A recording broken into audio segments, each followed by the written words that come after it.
आज हम लोग क्लास 8 का हिस्ट्री का 4th चैप्टर का लॉन्ग क्वेश्चन आंसर देखेंगे। शॉर्ट तो पहले हो चुका है। देखते हैं पहला क्वेश्चन, सूर्यास्त नियम क्या है। सूर्यास्त मतलब होता है सूर्यास्त माने सूर्य डूबना। तो यहाँ कुछ नियम कानून है जो डूबने टाइप का दर्शाया गया है, ठीक है ना। देखते हैं 1793 ईस्वी में शुरू किया गया कॉर्नवालिस द्वारा चिरस्थायी बंदोबस्त जमींदारों के लिए समस्या बन गई। चिरस्थायी बंदोबस्त का मतलब होता है ब्रिटिश ईस्ट इंडिया कंपनी के अधिकारी वर्ग जो हैं जमीन को जमींदारों के लिए दे देते थे कुछ 5 साल 10 साल के लिए कमाने के लिए, और उससे उनको जो भी 5 साल और 10 साल में जो उनको मिलना होता था तो वो ईस्ट इंडिया कंपनी को मिलता था, ठीक है ना। जैसे आधी काम करते हैं ना, उस टाइप का। समझ में आया। तो ये चिरस्थायी बंदोबस्त जमींदारों के लिए समस्या बन गई। तो इस बंदोबस्त के द्वारा जमींदार को सारा राजस्व टैक्स एक निर्दिष्ट तारीख के अंदर ईस्ट इंडिया कंपनी को जमा करना पड़ता था। अगर यदि राजस्व जमा नहीं कर पाए या नहीं कर पाते तो जमीन छीन ली जाती थी, और इसे ही सूर्यास्त नियम या सूर्यास्त कानून कहते हैं, ठीक है ना। समझ में आया। तो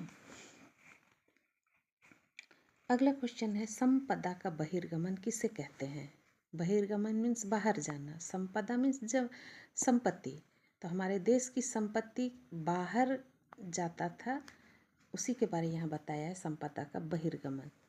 भारत की संपत्ति को ईस्ट इंडिया कंपनी द्वारा अपने देश इंग्लैंड भेजा जाने लगा। मतलब हमारे देश से कमा कमा करके ईस्ट इंडिया कंपनी जो है यहाँ खर्च नहीं करते थे, सीधे अपने देश इंग्लैंड भेज देते थे, है ना। और इसे ही संपदा का बहिर्गमन कहते हैं। अगला क्वेश्चन है, दाक्षिणात्य हंगामा क्यों हुआ था। दक्षिण भारत से संबंधित है, दाक्षिणात्य से ही समझ में आ रहा है।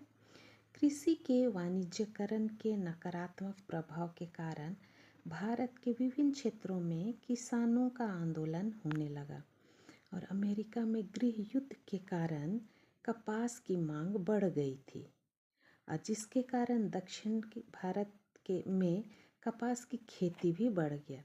लेकिन युद्ध के बाद रुई का दाम घट गया, और जिसके कारण 1815 ईस्वी में किसानों ने विद्रोह करना चालू कर दिया, और जिसे दाक्षिणात्य हंगामा कहते हैं।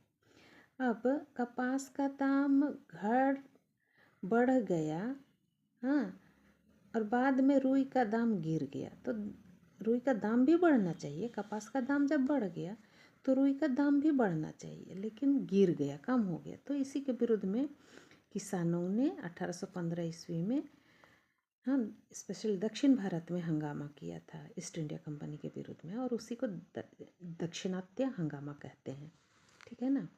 अगला है, कृषि का वाणिज्यकरण से क्या समझते हो। 19वीं शताब्दी के लगभग भारत में कृषि का वाणिज्यकरण हो गया। किसानों को वही फसल उगाना पड़ता था। वाणिज्यकरण का मतलब मैं बता रही हूँ, किसानों का वही फसल उगाना पड़ता था खेत में जिस फसल की अंग्रेज मांग करते थे। ऐसा नहीं कि खाने वाला खाद्य फसल, है ना, अंग्रेज जो बोलते थे उसी को। हाँ, जैसे कपास, गन्ना, अफीम, नील इत्यादि। क्योंकि विदेश के बाजार में इन फसलों की अत्यंत मांग थी, बहुत ज़्यादा मांग थी, तो इस तरह से कृषि का वाणिज्यकरण कर दिया गया था।